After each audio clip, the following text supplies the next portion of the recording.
Hey guys, Dean the Vestlord DeFalco here today to bring you another episode of Bytes. We are deep in the holiday season, if you couldn't tell by the ridiculous sweater vest I'm wearing.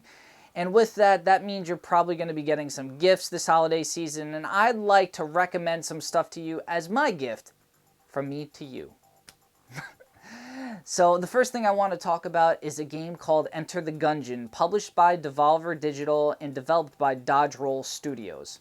Enter the Gungeon is a top-down roguelike shooter akin to games like Binding of Isaac. However, instead of being able just to choose one character, you get to choose from 4 characters right at the beginning of the game.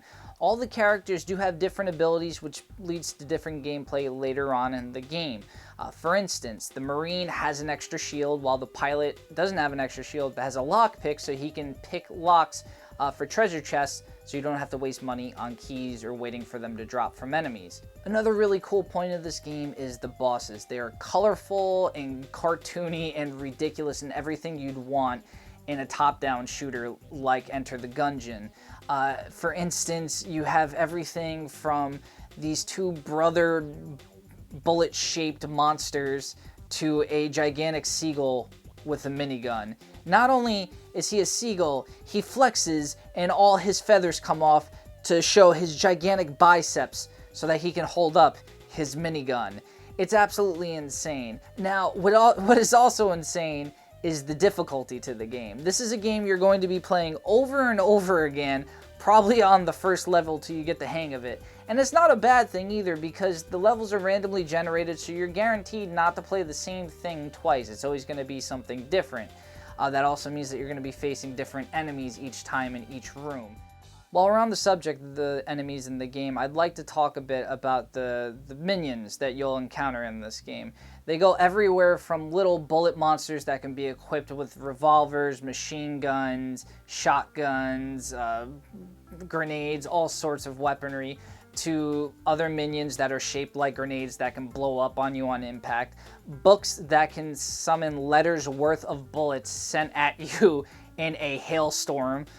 You also have magicians that can summon shapes worth of bullets at you that can move all around and everything, to knights that can slam their sword on the ground and create a huge swath of bullets that is almost guaranteed to hit you if you can't take cover quick enough. They're smart, they're incredibly fun to go up against, and you're never sure what you're going to see in each room, which is always really cool. There's always that air of mystery to it. Once I got to the second level of the game, I was treated to even more crazy minions than there were in the first level, so it wasn't like I was facing the same things, just more of them. I got even more varied minions on top of that, and it wasn't a color swap or anything. It was completely different monsters with completely different mechanics. The mechanics in this game are really great too. Not only can you run around the entire map and dive in back of obstacles and stuff like walls and everything, you can also flip over tables to use as cover as well. Now, the cover doesn't last forever. Like tables, they are actually destructible, so after enough bullets get pumped into them, they break and you're vulnerable once again.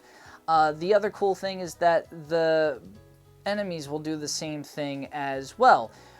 Once a table's knocked over, they'll dive behind it just like you would and take cover. They can also knock over the tables as well, which is really cool and makes for some really cool combat situations. Although there's no online multiplayer component to this game, there is local multiplayer, and that's plenty fun by itself. To be honest, I've played with my friends a couple times when they come over, and I haven't had more fun in quite a long time. It just gets so chaotic, you know, you're trying to watch out for your friend, but you're watching out for yourself, and the game just punishes you so hard for having that friend with you as well. It makes for a great time, and because you can pick 2 different characters, you have 2 different sets of abilities in the game, which can lead to some really awesome combinations. Anyway, I thought so. You can't go wrong with this game, and to be honest, you'll probably get at least 20-30 hours of gameplay out of it between playing with your friends, trying to get through the levels by yourself, and even getting some cool unlockables in the game as well. I'm not going to spoil anything, but let's just say that there's some pretty crazy stuff in there. You can pick up Enter the Gungeon today on the PS4 and PC for $14.99. For that low of an entry price, you're guaranteed to get hours of enjoyment out of it, with or without friends. And that does it for this episode of Bytes. We'll be back next week with another gift recommendation for your holiday endeavors. Till then, guys, stay Vesely.